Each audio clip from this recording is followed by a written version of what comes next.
కృపావార్త అనే కార్యక్రమం ద్వారా ఉన్నతమైనటువంటి దేవుని సంగతులను మహాజ్ఞానముగా నేర్చుకుంటున్నటువంటి మీ అందరికీ మన ప్రభువును రక్షకుడునైన యేసుక్రీస్తు వారి పేరిట నా హృదయపూర్వకమైన వందనములను తెలియజేయుచున్నాను. పరిశుద్ధ గ్రంథములో భక్తుడైనటువంటి ఆగూరు పలికిన దేవోక్తులను ఈ కార్యక్రమము ద్వారా మనము ధ్యానం చేస్తున్నాం. ఆగూరు పలికినటువంటి మాటలు, ఆగూరు పలికినటువంటి దేవోక్తులను లోతైనటువంటి వివరణతో విశ్లేషణాత్మకముగా ప్రతి సంగతిని మనము అధ్యయనం చేస్తున్నాం. ఈ క్రమంలో మనము ఎక్కడి వరకు వచ్చామంటే, ఆగూరు దేవునితో 2 మనవులు చేసుకుంటున్నాడు. ఆగూరు దేవునితో 2 మనవులు చేసుకుంటున్నాడు. గత భాగంలో మీరు విన్నారు, దేవునితో ఒక నరుడు ఎలా మనవి చేయాలి, ఎవరు మనవి చేస్తే దేవుడు వింటాడు ఇత్యాది సంగతులను గత భాగంలో మీరు విన్నారు. నీతిమంతుల మనవి దేవుడు ఆలకిస్తాడు. దేవునికి అనుకూలముగా ఉన్నటువంటి మనవులను దేవుడు ఆమోదిస్తాడు. కనుక దేవుని చిత్తములో ఉన్నటువంటి మన మనవులను దేవుని ఎదుట పెట్టాలి. అంతే తప్ప ఏదో లోకాశలతో నిండిపోయి భోగభాగ్యాలను కోరుకుంటూ దేవునికి దూరమైపోయినటువంటి బ్రతుకులో దేవునిని కోరికలు కోరుకుంటే ఆ కోరికలు తీరుతాయని అనుకోవడం అది ఒక భ్రమ. అది ఒక భ్రమ. దేవునికి అనుకూలమైనటువంటి మనవులు మనం చేయాలి. దేవుడు మన మనవులు ఆలకించాలంటే మన ప్రవర్తన దేవుని ఎదుట అంగీకారయోగ్యంగా ఉండాలి. ఈ విషయాన్ని గత భాగంలో మనం నేర్చుకున్నాం. దేవుడు అంగీకరించదగినటువంటి మనవులను ఆగూరు ఇక్కడ చేస్తున్నాడు. ఆగూరు చేస్తున్నటువంటి 2 మనవులు మనకు పరిశుద్ధ గ్రంథంలో కనిపిస్తున్నాయి. దేవునికి మనవి చేస్తూ మొదటి మనవిగా ఏమంటున్నాడో ఈరోజు మనం ధ్యానం చేద్దాం. పరిశుద్ధ గ్రంథము నుండి సామెతల గ్రంథము 30వ అధ్యాయము 7వ వాక్యం నుండి మీరు చూడండి. సామెతల గ్రంథము 30వ అధ్యాయము 7వ వాక్యం నుండి, దేవా, నేను నీతో 2 మనవులు చేసుకొనుచున్నాను. నేను చనిపోకముందు వాటిని నాకు అనుగ్రహింపుము. వ్యర్థమైన వాటిని, అబద్ధములను నాకు దూరముగా నుంచుము.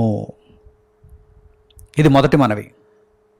చనిపోకముందు, దేవా, నాకు ఈ మనవిని దయచేయి తండ్రి అని ఆగూరు పలుకుతున్నాడు. ఆగూరు పలుకుతున్నటువంటి మనవి ఎంత గొప్పగా ఉందో చూడండి. ఏమండి, ఈ రోజుల్లో ఎవరైనా దేవునికి ప్రార్థన చేస్తూ, ఆసక్తితో దేవునికి ప్రార్థన చేస్తూ, నిద్రాహారాలు మాని ఉపవాసం ఉండి ఇటువంటి మనవిని ఎవరైనా కోరుకుంటున్న వారుగా మనకు కనిపిస్తారా? చెప్పండి.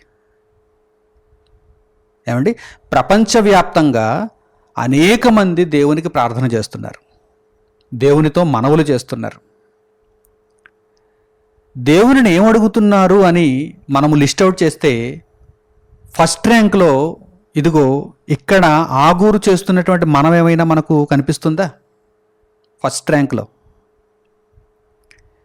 ఎవరిని మీరు చూడండి, దేవా నాకు డబ్బు ఇచ్చేయి, లేకపోతే ఆస్తులు ఇచ్చేయి, అధికారాన్ని ఇచ్చేయి, ఉద్యోగాలు ఇచ్చేయి, పిల్లలనిచ్చేయి, విస్తారమైనటువంటి బంగారాన్ని సంపదనిచ్చేయి, కార్లు ఇచ్చేయి, లేకపోతే ఇదిగో బాగా అప్పులు చేస్తున్నాను, ఈ అప్పులన్నీ తీర్చేయి, అప్పు చేసి పప్పు కూడా తినేసాను, ఇప్పుడు అప్పు తీర్చవలసిన బాధ్యత నీదే, తీర్చేయి, అప్పు తీర్చేయి. ఇటువంటి కోరికలు ఈరోజు మనుషులు ఎక్కువగా కోరుకుంటారు. ఫస్ట్ ర్యాంక్లోకి వచ్చేస్తాయి ఇవన్నీ. మరి లాస్ట్కి వెళ్ళిపోయేది ఏంటి? లాస్ట్కి వెళ్ళిపోయేది ఇదిగో ఈ మనవి. ఈ మనవిని ఎవరైనా చేస్తారేమో అని దేవుడు పరలోకంలో నుండి ఎదురు చూస్తున్నాడు. పరలోకంలో నుండి దేవుడు ఎదురు చూస్తున్నాడు. ఎవరిని చూచినా ఉద్యోగాన్ని ఇచ్చేయి, కారు బంగ్లా ఇచ్చేయి, ఆస్తుపాస్తులు ఇచ్చేయి, విస్తారమైనటువంటి ధనాన్ని ఇచ్చేయి, ఆరోగ్యాన్ని ఇచ్చేయి. ఇటువంటి కోరికలే తప్ప ఎవడైనా ఇదిగో ఈ మనవిని చేస్తాడా అని దేవుడు చూస్తున్నాడండి. పరలోకంలో నుండి నరులను కనిపెట్టి చూస్తున్నాడండి. ఉదయం ప్రార్థన చేసేస్తారు, మధ్యాహ్నం ప్రార్థన చేసేస్తారు, సాయంకాలం ప్రార్థన చేసేస్తారు, రాత్రివేళ ప్రార్థన చేసేస్తారు, ఉపవాసం ఉండి ప్రార్థన చేసేస్తారు. ఉపవాస ప్రార్థనా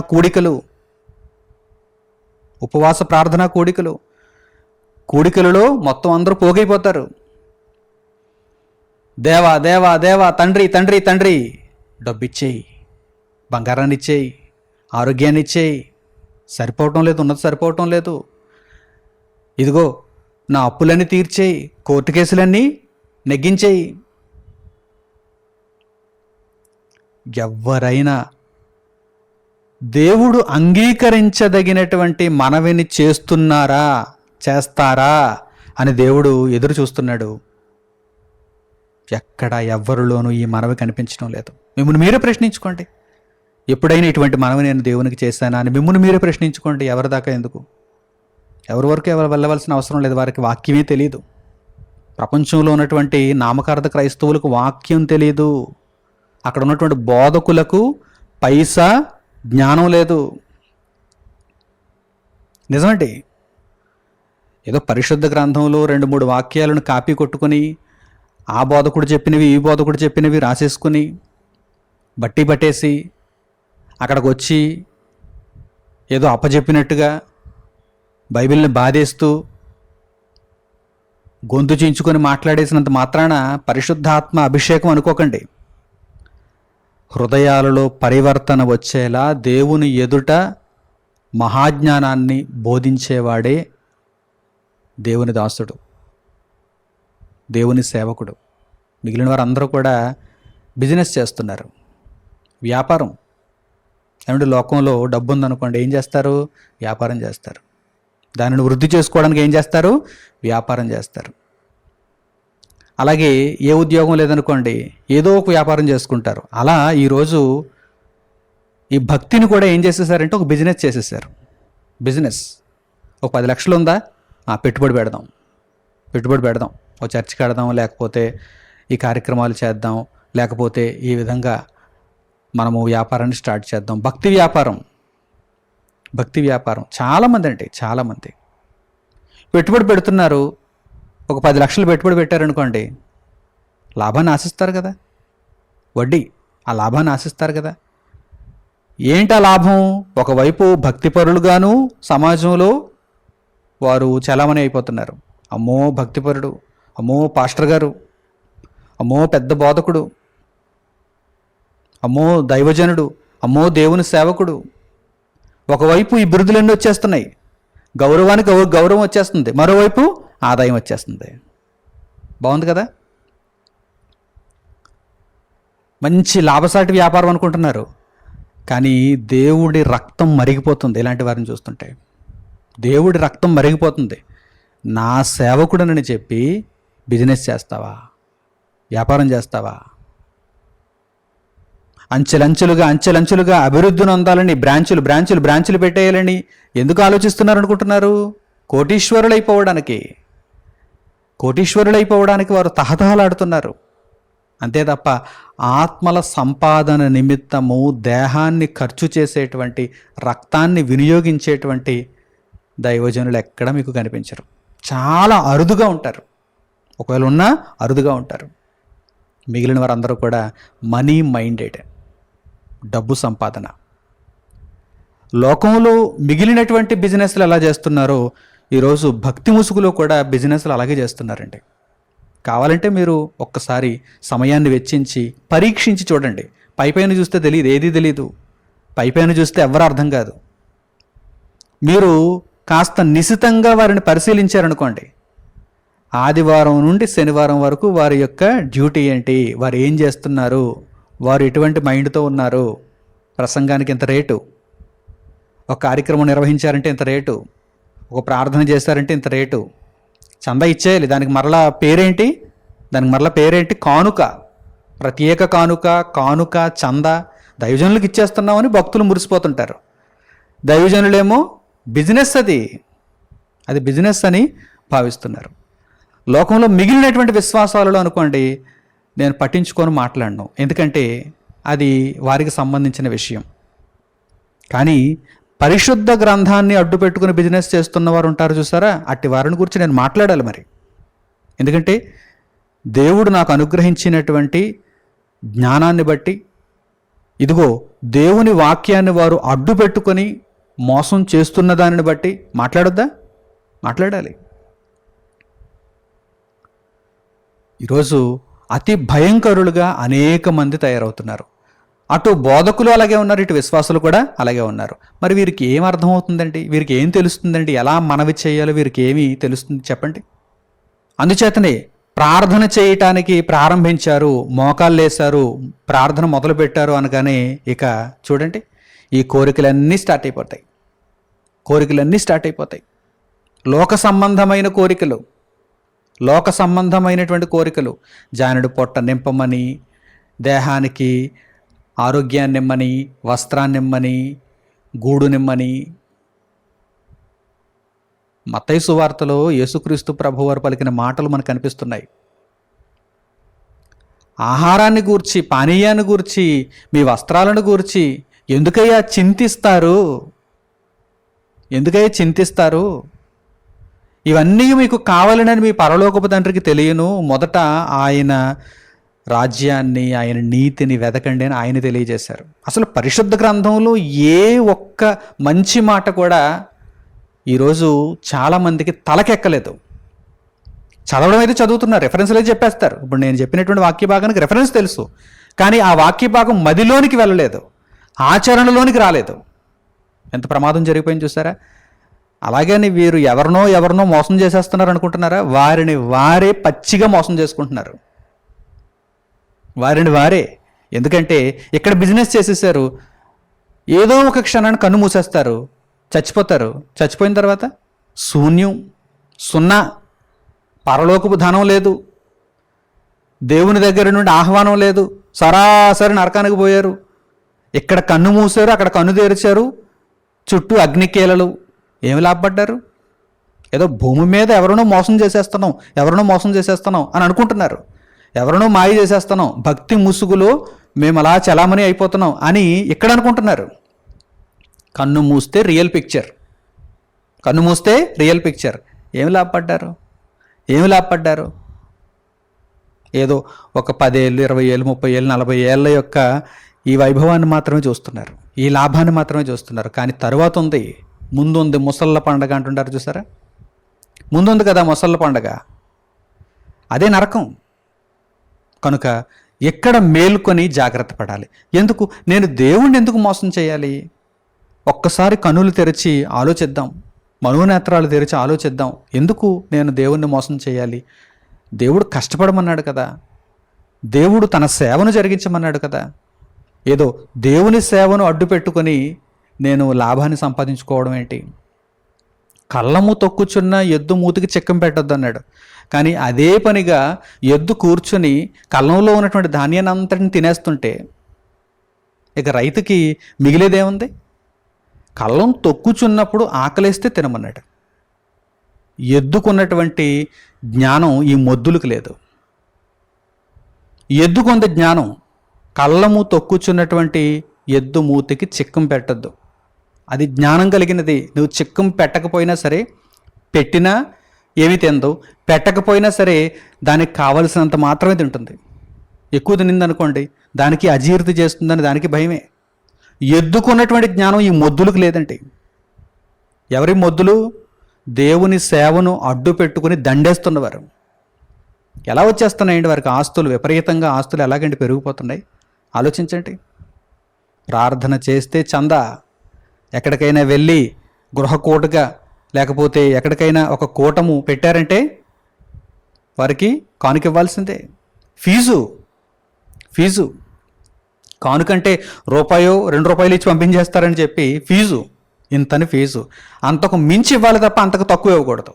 ఇంకొంతమంది అయితే నిస్సిగ్గుగా అడిగేస్తుంటారు, ఇక్కడి వరకు నేను వచ్చాను, మరి పెట్రోల్ ఊరకనే వస్తుందా అంటారు, డీజిల్ ఊరకనే వస్తుందా అంటారు, ఇంతమంది వచ్చాం, మరి మా అందరికీ మీరేమి ఇవ్వరా అని అడుగుతారు. ఇవన్నీ మాట్లాడుకోవడానికి కూడా చాలా సిగ్గుకరమైనటువంటి విషయాలు. దేవునికి మనము చేయవలసిన మనవిని గురించి మనం ఆలోచిస్తున్నాం కనుక ఇదిగో ఈ విషయాలన్నీ వచ్చాయి. ఇంకా మాట్లాడుకుంటే చాలా వస్తాయి, చాలా వస్తాయి. వారి బండారం అంతా బయట పెట్టాలి. ప్రియులైనటువంటి నా సహోదరి సహోదరులారా, దేవునికి మనము చేయవలసిన మనవి ఎలా ఉండాలి? అదివి ఇదివి అదివి ఇదివి అని అడగడం కాదండి. ఎప్పుడూను మీ తండ్రికి తెలీదా? మీకు ఏం కావాలో మీ తండ్రికి తెలీదా? మనకేం కావాలో మన తండ్రికి తెలీదా? మనకు తెలియకపోవచ్చు. మన అవసరాలు ఏంటో, తగినటువంటి అవసరాలు మనకేమి ఉన్నాయో అవి మన యొక్క జ్ఞాపకాలలో ఉండొచ్చు, ఉండకపోవచ్చు. కానీ తండ్రి అయితే నిశితంగా మనలను పరిశీలిస్తున్నాడే. ఆయన తన పిల్లలకు ఏం కావాలో తెలుసుకుంటున్నాడు, సకాలంలో వాటిని అనుగ్రహిస్తున్నాడు.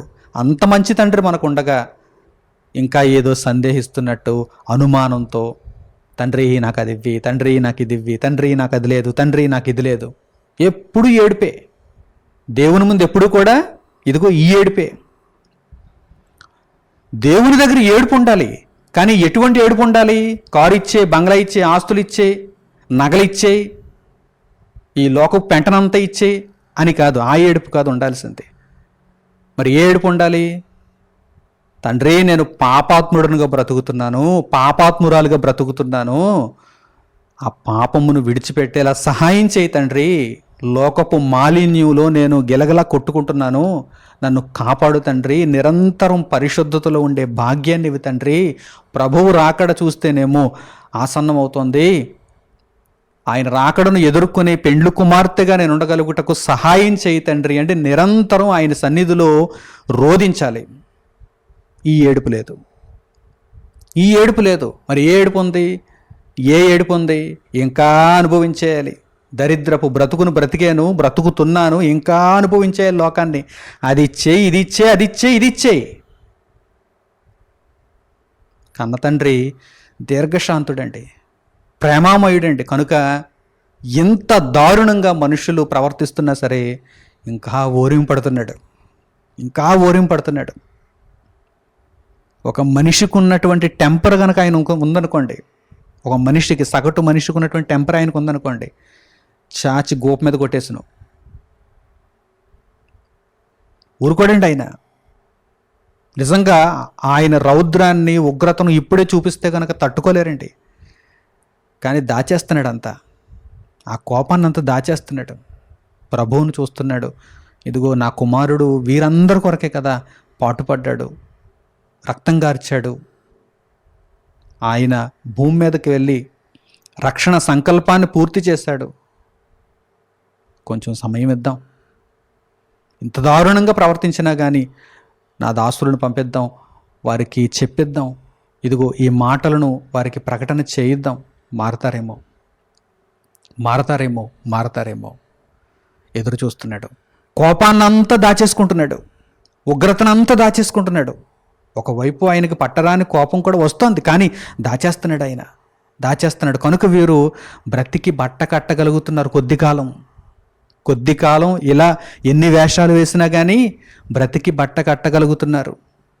కానీ ఆ దాచుకున్నటువంటి కోపం అంతా కూడా ఒకేసారి కట్టలు తెంచుకుంటే అయిపోయాడు మనిషి.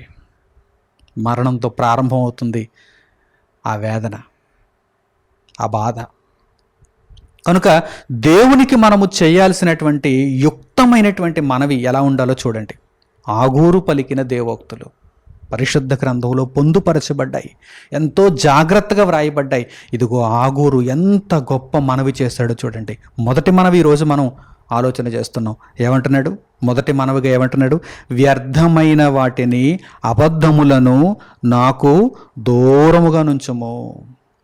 వ్యర్థమైనవి నాకు దూరం చేయి తండ్రి, అబద్ధములను నాకు దూరం చేయి తండ్రి. ఇదిగో కపటులు నా దగ్గరకు వచ్చి మాట్లాడుతున్నారు, అబద్ధాలు చెబుతున్నారు. వారు అబద్ధాలు చెప్పినప్పుడు నేను మోసపోకుండా ఇదిగో ఆ అబద్ధికులందరినీ నాకు దూరం చేయి తండ్రి, ఆ కపటులందరినీ నాకు దూరం చేయి తండ్రి. వ్యర్థమైనవన్నీ కూడా నాకు దూరం చేసేయి తండ్రి. నా బ్రతుకుకేం కావాలి, నేను పరలోకానికి రావాలంటే ఏం చేయాలి, దానిని మాత్రమే నా కళ్ళ ముందు ఉంచు తండ్రి.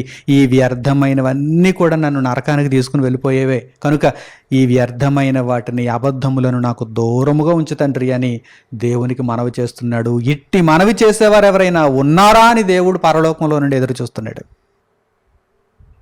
ఇలాంటి మనవి చేసేవారు ఎవరైనా ఉన్నారా?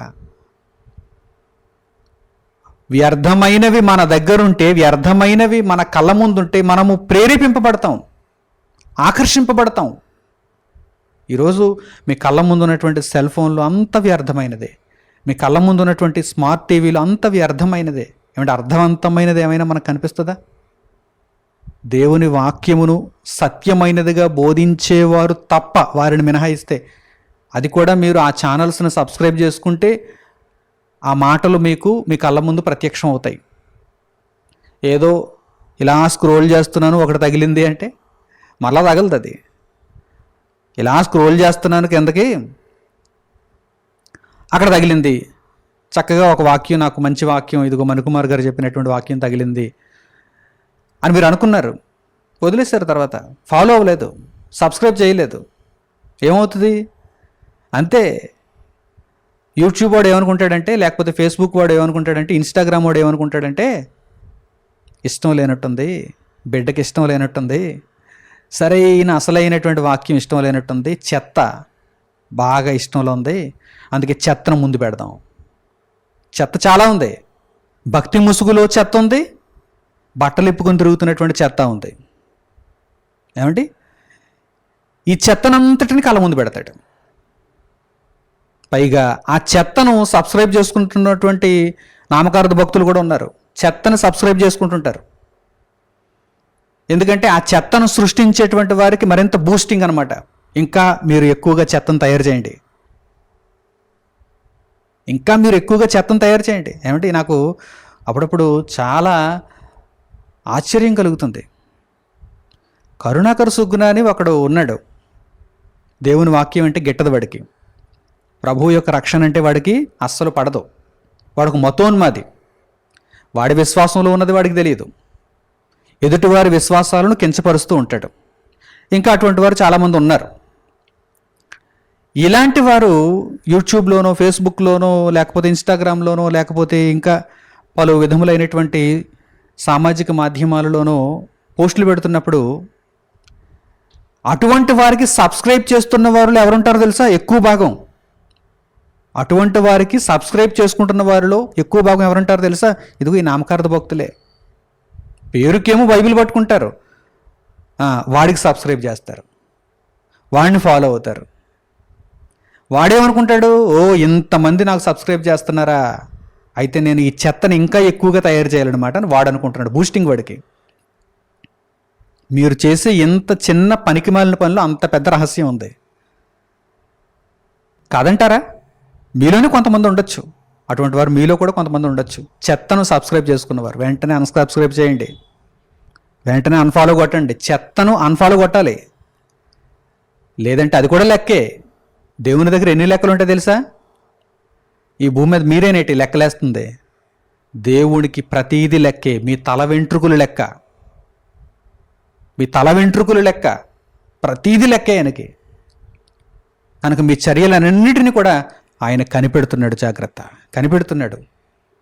అయితే కోపాన్ని దాచుకుంటున్నాడు, అణుచుకుంటున్నాడు. ఒకేసారి కట్టలు తెంచుకుంటుంది, కానీ ప్రస్తుతానికైతే ప్రేమనే చూపిస్తున్నాడు, దీర్ఘశాంతాన్ని చూపిస్తున్నాడు. మీరు దానిని అలుసుగా తీసుకుంటున్నారు.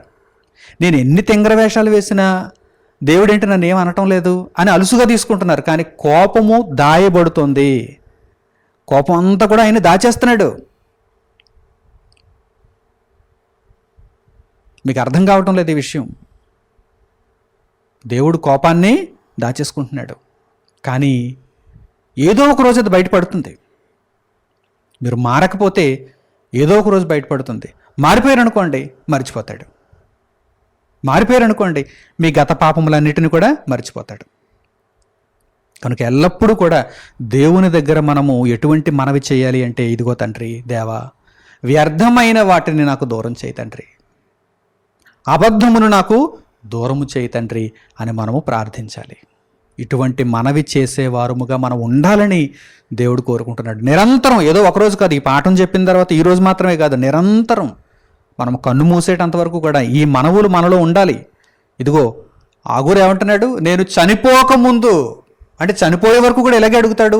దేవుడు వాటిని అనుగ్రహిస్తూనే ఉంటాడు. ఏదో ఈ రోజు నాకు అనుగ్రహించేశాడు కదా, రేపటి నుంచి మళ్ళీ వ్యర్థమైనవన్నీ చూసేద్దాం, ఏమండి చెత్త అంతటిని కళ్ళ ముందు పెట్టేసుకుందాం, ఎందుకంటే శరీరం దానినే కోరుకుంటుంది, వ్యర్థమైన దాన్ని చూసేద్దాం, అబద్ధాన్ని విందాం, అబద్ధికుల దగ్గర ఉందాం అని మీరు అనుకోకూడదు. చనిపోయేటంత వరకు కూడా, చనిపోక ముందు తండ్రి ఇదిగో ఈ మనవులు నాకు అనుగ్రహించు, నిరంతరం నేను వీటిని కోరుకుంటాను, నిరంతరం వీటిని నాకు అనుగ్రహించు అని ఆగూరు పలుకుతున్నాడు అనమాట. ఇంకా పరిశుద్ధ గ్రంథంలో ఈ విషయమై వ్రాయబడినటువంటి అద్భుతమైనటువంటి సంగతులను మనం చూద్దాం. కీర్తనాకారుడు ఏమంటున్నాడు, మనము ఈ వాక్య భాగాన్ని చూస్తే మనకు అర్థమవుతుంది. 119వ కీర్తన 37వ వాక్యాన్ని మీరు చూడండి.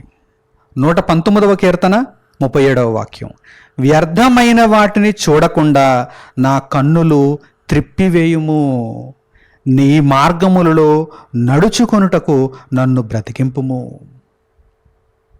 కీర్తనగారుడు ఏమంటున్నాడు, ఏ భక్తుడైనా సరే, ఏ నీతిమంతుడైనా సరే ఇదే మనవి. ఏమంటే ఆగూరు ఒక్కడే ఇటువంటి మనవి చేస్తాడేమో, అందుచేతనే మేము ఈ మనవి చేయటం లేదు. కీర్తనాకారులు కానీ లేకపోతే నీతిమంతులు భక్తిపరులు ఎవరున్నా కానీ వారు ఇటువంటి మనవులు చేయలేదేమో అని మీరు అనుకుంటున్నారేమో.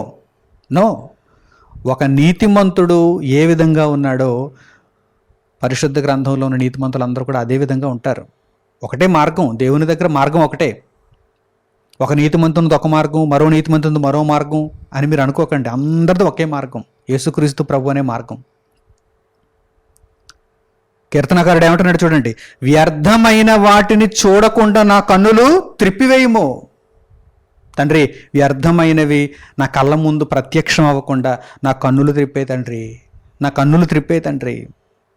వ్యర్థమైనవి చూశానంటే అవి నా హృదయంలోనికి వెళ్ళిపోతాయి, హృదయం చెడిపోతుంది తండ్రి, నా తర్వాత బ్రతుకే దుర్భరం అయిపోతుంది తండ్రి. వ్యర్థమైన వాటిని చూడకుండా నా కన్నులు త్రిప్పే తండ్రి. మరి నేనేం చేయాలి? నీ మార్గములలో నడుచుకొనుటకు నన్ను బ్రతికింపుము. నేను బ్రతికున్నానంటే నీ మార్గంలో నడుచుకోవటానికే తండ్రి. అబ్బా, ఎంత చక్కగా కీర్తనకారుడు మాట్లాడుతున్నాడు చూడండి. ఇంత గొప్ప ప్రార్థన ఈరోజు ఏ భక్తి పరులైనా మనకు కనిపిస్తుందా? నేను బ్రతికున్నానంటే నీ మార్గంలో నడవడానికే తండ్రి. నీ మార్గంలో నడవని బ్రతుకు నాకెందుకు? వ్యర్థమైన బ్రతుకు, పాపపు బ్రతుకు నాకెందుకు? నీ మార్గములో నడుచుకొనుటకు నన్ను బ్రతికించు. చాలామంది బ్రతికించు బ్రతికించు బ్రతికించు అని ప్రార్థన చేస్తారు. బ్రతికిస్తే ఏం చేద్దామని? బ్రతికించు బ్రతికించు బ్రతికించు అని ప్రార్థన చేస్తారు. బ్రతికిస్తే ఏం చేద్దామని? పాపం చేద్దామని. నిన్ను బ్రతికించాలా? ఏమండి? బ్రతికిస్తే పాపం చేస్తారు, మరలా బ్రతికిస్తే మరలా పాత రోత జీవితమే. కొంతమంది మరణశయ్య మీద ఉంటారు, ప్రార్థన చేయాలనుకుంటారు దేవునికి, లేకపోతే అడుగుతారు, కొంతమంది దైవజనులను అడుగుతారు ప్రార్థన చేయండి నా కోసమని. బ్రతికి ఏం చేద్దామని? బ్రతికి ఏం చేద్దామని? నేను బ్రతికితే మరలా ఈ సంసార సాగరంలో పడిపోయి ఈదేద్దాం అనుకుంటున్నాను. ఇంకా నాకు కొన్ని బాధ్యతలు ఉండిపోయాయి, వాటన్నిటిని నెరవేర్చేద్దాం అనుకుంటున్నాను. ఇలా కానీ దేవునికి చెప్పావనుకో, ముఖం ఎర్రబడిపోద్ది. ఆయనకి ముఖం ఎర్రబడిపోతుంది, కోపం నషాలను కంటుకుపోతుంది. ఏంటి, ఎంత దారుణమైనటువంటి పరిస్థితులలో నువ్వు ఉండి బ్రతికితే సంసార సాగరంలో ఇంకా బాగా ఈదేద్దాం అనుకుంటున్నావా?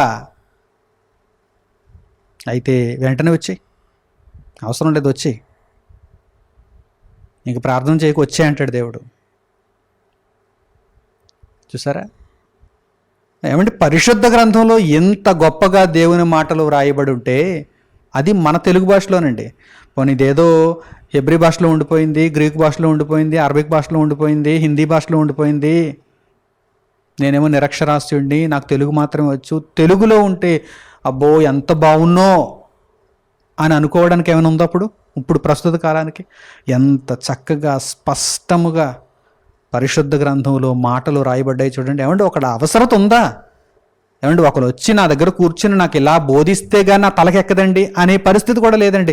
పరిశుద్ధ గ్రంథాన్ని తెచ్చుకో, కళ్ళ ముందు పెట్టుకో, చదువు. హృదయమందు పశ్చాత్తాపాన్ని కలిగి పూర్తిగా మారిపోయి దేవుని దగ్గర మోకాళ్ళేసి ప్రార్థన చేసి పరిశుద్ధ గ్రంథాన్ని తెరిచి చదువు. దేవుడు నీ హృదయాన్ని తెరిచి అందులో జ్ఞానాన్ని ఉంచుతాడు. చదువు, చదివితే అర్థమవుతుంది. ఎంత చక్కగా వ్రాయబడ్డాయి చూడండి. నీ మార్గములో నడుచుకొనుటకు నన్ను బ్రతికింపుము. నీ మార్గములో నడుచుకొనుటకు నన్ను బ్రతికింపుము. నాకు బ్రతకాలనే ఆశ ఉన్నది అంటే నీ మార్గములో నడుచుకొనుటకే తండ్రి. నీ మార్గములో నడువని బ్రతుకు నాకు వద్దు అన్నట్టుగా కీర్తనకారుడు ఇక్కడ మాట్లాడుతున్నాడు. కనుక నా ప్రియులైనటువంటి సహోదరి సహోదరులారా, ఆలోచించండి. ఆగూరు పలికినటువంటి దేవోక్తులలో, దేవునికి ఆగూరు చేస్తున్నటువంటి మనవులలో మొదటి మనవి, వ్యర్థమైన వాటిని నాకు దూరం చేసే తండ్రి. వ్యర్థమైన వాటిని నాకు దూరముగా ఉంచుము. నేను చనిపోకముందు ఇదిగో ఈ మనవిని నాకు అనుగ్రహించు, వ్యర్థమైన వాటిని నాకు దూరముగా ఉంచు. వ్యర్థమైనవి చూశానంటే, వ్యర్థమైనవి విన్నానంటే ఇదిగో నా హృదయం చెడిపోతుంది, నా బ్రతుకు పాడైపోతుంది. అలాగే అబద్ధమును నాకు దూరముగా ఉంచు, అబద్ధికులను నాకు దూరముగా ఉంచు అని ఆగూరు దేవునికి మనవి చేస్తున్నాడు. ఈ మనవి ఎంతో గొప్పది. ఈ మనవి ఎంతో గొప్పది. అబద్ధికుడు ఎవరు? సాతాను. అబద్ధికుడు సాతాను. అబద్ధమునకు జనకుడు సాతాను. ఆ సాతాను ఎవరిలో అయితే ఉన్నాడో వాడు మీ దగ్గర ఉన్నాడంటే మీకు ప్రమాదం. కనుక అబద్ధికులకు కూడా మీరు దూరంగా ఉండాలి. అబద్ధికులను దూరముగా ఉంచమని దేవుణ్ణి వేడుకోవాలి. యేసుక్రీస్తు ప్రభువారు తెలియజేస్తున్నారు చూడండి. మీరు ఎలాగూ ప్రార్థన చేయుడి అని ఒక ప్రార్థన నమూనాను శిష్యులకు తెలియజేస్తున్నారు. అలా తెలియజేస్తున్నటువంటి క్రమంలో ఆయన పలికినటువంటి మాటలను చూడండి. మత్తయి సువార్త 6వ అధ్యాయము 13వ వాక్యాన్ని చూడండి. మత్తయి సువార్త 6వ అధ్యాయము 13వ వాక్యం. మమ్మును శోధనలోకి తేక దుష్టుని నుండి మమ్మును తప్పించుము. మమ్మును శోధనలోనికి తేవద్దు తండ్రి, మమ్మును శోధనలోనికి తేవద్దు. దుష్టుని నుండి లేక కీడు నుండి మమ్మును తప్పించుము. ఆ అబద్ధికుని నుండి మమ్మును తప్పించుము. ఆగూరు అదే అడుగుతున్నాడు. చనిపోకముందు ఈ మనవిని నాకు అనుగ్రహించు తండ్రి, అబద్ధమును నాకు దూరముగా ఉంచుము, వ్యర్థమైన వాటిని నాకు దూరముగా ఉంచుము, అబద్ధమును నాకు దూరముగా ఉంచుము. ప్రభువారు తెలియజేస్తున్నారు, మీరు ఎలాగూ ప్రార్థన చేయడి. శోధనలోనికి తేకుండా దుష్టుని కీడు నుండి మనలను తప్పించే విధంగా తండ్రిని మనము వేడుకోవాలి. ఒకవేళ ఆ అబద్ధికుడు మన చెంతనే ఉండి తన అబద్ధముల చేత మనలను మోసం చేశాడంటే మనము దుష్టుని మార్గంలోనికి వెళ్ళిపోతాం. ఆ కష్టాలను కొని తెచ్చుకుంటాం. వ్యర్థమైన వాటిని చూస్తూ అబద్ధములను దగ్గరే ఉంచుకుంటూ అబద్ధములను వింటూ ఉంటే మనం ఎందులోనికి వెళ్ళిపోతాం? కష్టంలోనికి వెళ్ళిపోతాం, నష్టంలోనికి వెళ్ళిపోతాం. కనుక దేవునిని నిరంతరం కూడా వేడుకుంటూ ఉండాలి. తండ్రి, వ్యర్థమైన వాటిని నాకు దూరంగా ఉంచు, అబద్ధములను నాకు దూరముగా ఉంచు అని నిరంతరము మనము దేవుణ్ణి వేడుకోవాలి. అలాగే లోకములో ఉన్నదంతా వ్యర్థమైనదే, తండ్రికి సంబంధించినది కాదు అని యోహాను గారు తన పత్రికలో తెలియజేస్తున్నారు. ఈ మాటలను కూడా ఒక్కసారి మనం జ్ఞాపకం చేసుకుందాం.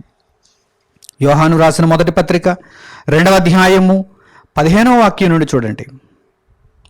యోహాను గారు రాసినటువంటి మొదటి పత్రిక 2వ అధ్యాయము 15వ వాక్యం నుండి, ఈ లోకమునైనను లోకములో ఉన్న వాటినైనను ప్రేమింపకుడి. ఈ ప్రేమలో పడిపోతున్నారు కనుక దేవునికి నిరంతరం మనవులు ఇదిగో ఈ ప్రేమలను గురించే. లోక సంబంధమైనటువంటి ప్రేమలో ధనం మీద ప్రేమ, అందచందాలపై ప్రేమ, అధికారంపై ప్రేమ, లోక సంబంధమైనటువంటి అన్ని విషయాలపై ప్రేమ ఉంది. కానీ పరిశుద్ధతపై ప్రేమ లేదు, భక్తి జీవితంపై ప్రేమ లేదు, నిత్యత్వానికి వెళ్ళాలనేటువంటి విషయంపై ప్రేమ లేదు. మిగిలిన పనికి మాలిన ప్రతి విషయం మీద ప్రేమ ఉంది. రాయబడిన విషయం చూడండి, లోకములో ఉన్న వాటిని మీరు ప్రేమించొద్దు. ఎవడైనను లోకమును ప్రేమించిన ఎడల తండ్రి ప్రేమ వానిలో ఉండదు. ఎవడైనా లోకాన్ని ప్రేమిస్తాను అంటే తండ్రి ప్రేమ నీలో లేదు అని దేవుని వాక్యం సెలవిచ్చింది. తర్వాత లోకములో ఉన్నదంతయు, ఇంతకీ లోకములో ఉన్నదానిని దేనిని ప్రేమిస్తున్నారు చూడండి. లోకములో ఉన్నదంతయు అనగా శరీరాశ.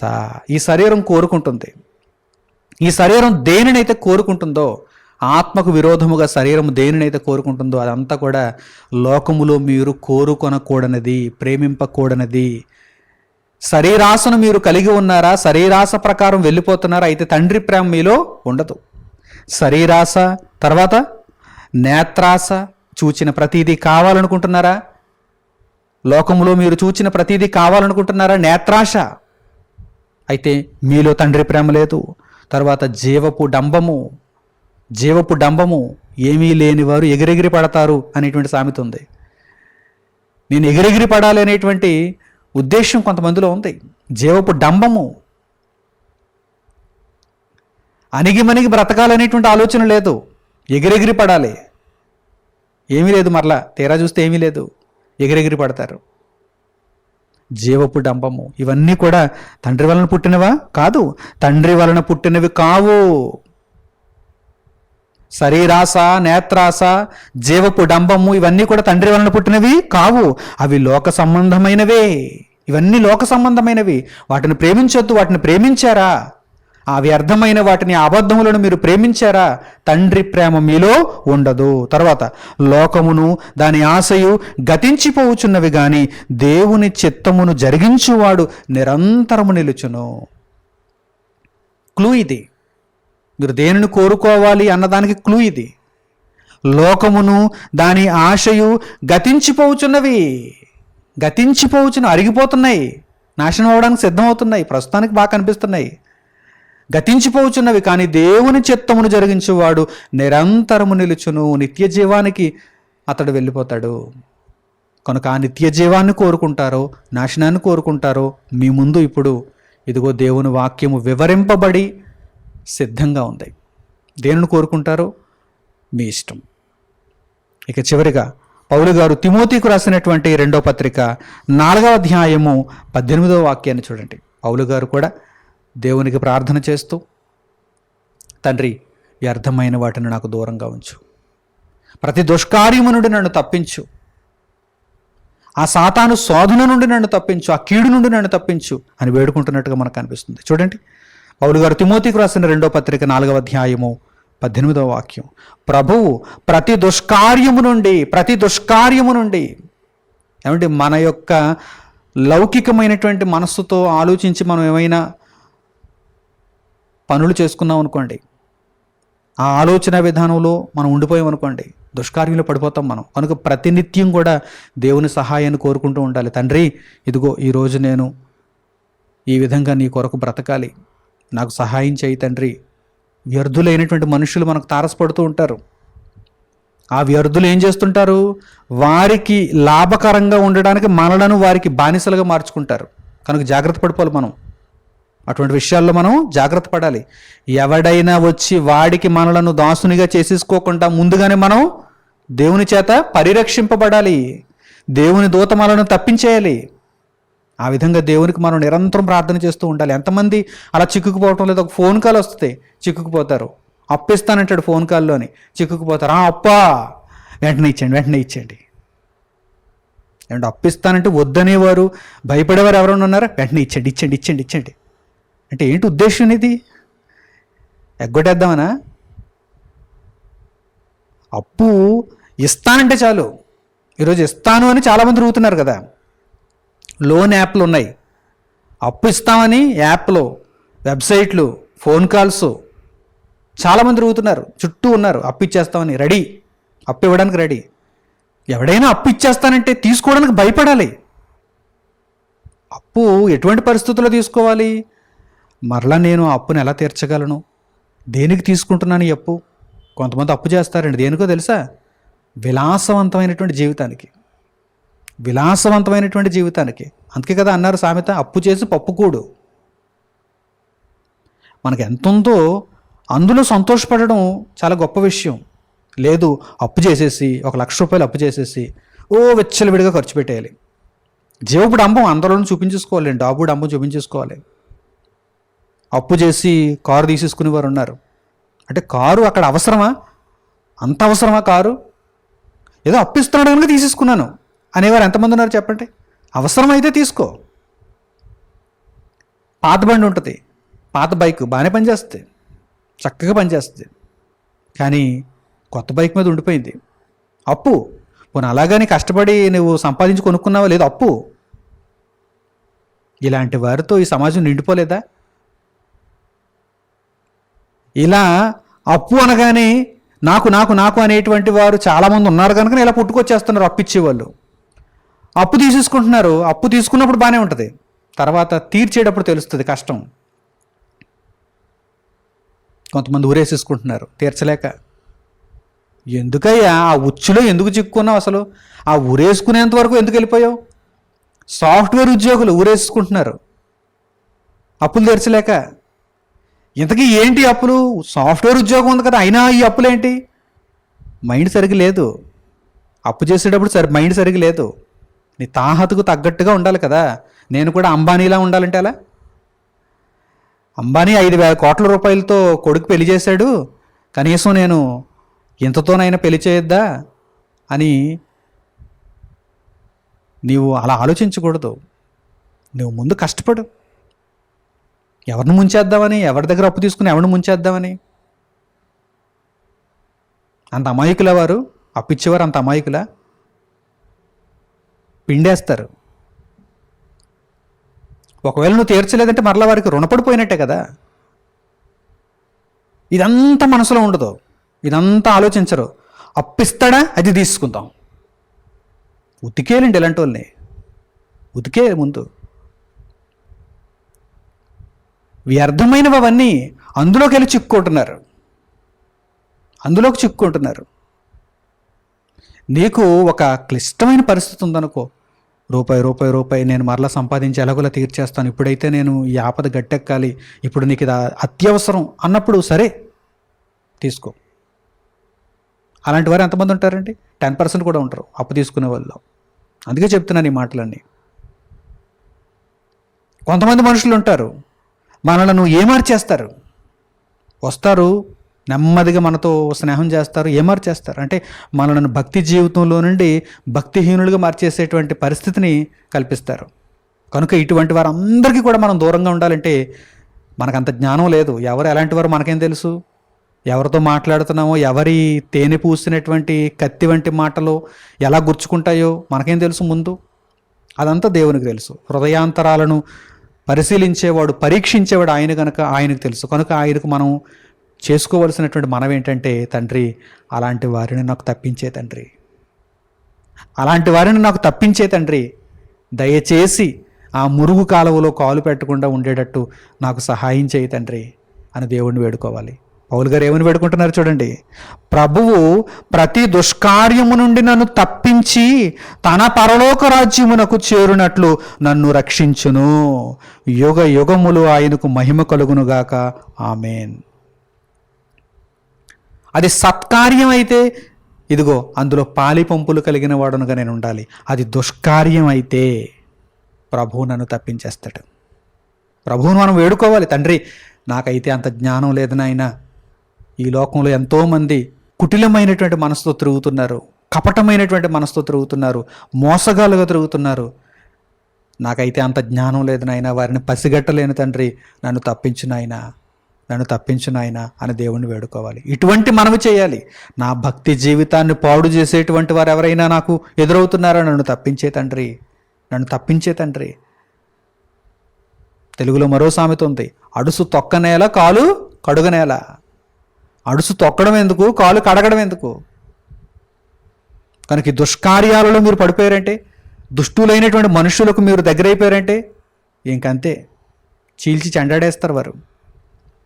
కనుక దేవునిని మనం వేడుకోవాలి, దేవునికి మనం మనవి చేసుకోవాలి. తండ్రి నన్ను తప్పించు నాయనా, దుష్టుని నుండి, కీడు నుండి నన్ను తప్పించు అని ప్రభువు ప్రార్థన చేయమన్నారు.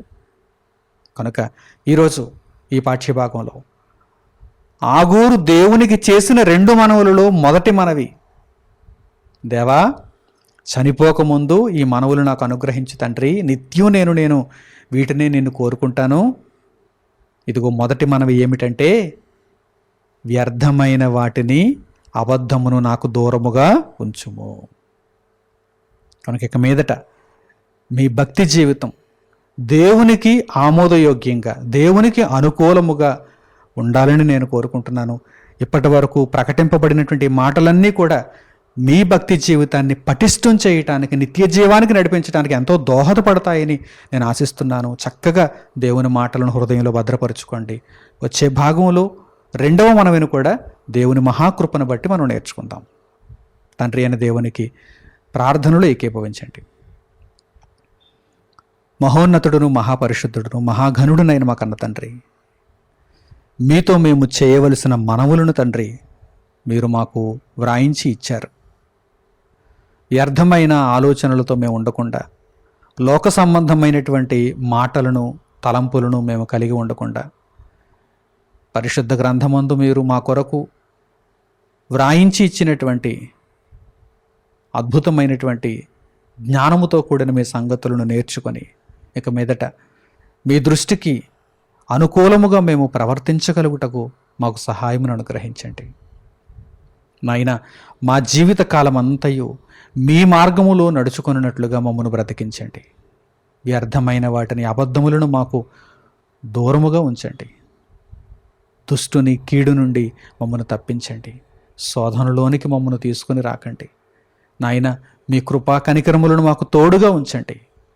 నిత్య జీవాన్ని చేరుకోవడమే లక్ష్యంగా ప్రభు అయిన యేసుక్రీస్తు మార్గములో మేము నిరాటంకముగా, నిర్విరామముగా కొనసాగగలుగుటకు మీ అమూల్యమైన కృపను మాకు తోడుగా ఉంచమని మిమ్మల్ని కోరుకుంటూ, ఇదిగో తండ్రి, ఈ చక్కని పాఠ్యాంశమును విని సంతోషిస్తూ ఇక మీదట మీ కొరకు చక్కగా బ్రతకడానికి ఉద్దేశించుకుంటున్నటువంటి మీ బిడ్డలందరికీ మీ కటాక్షమును తోడుగా ఉంచమని వేడుకుంటూ మా ప్రార్థనా మనవులను మా ప్రభువును మా రక్షకుడునైన యేసుక్రీస్తు వారి పేరిట మిమ్మల్ని వేడుకొనిచున్నాము తండ్రి. ఆమేన్. అందరికీ వందనములు. సెలవు.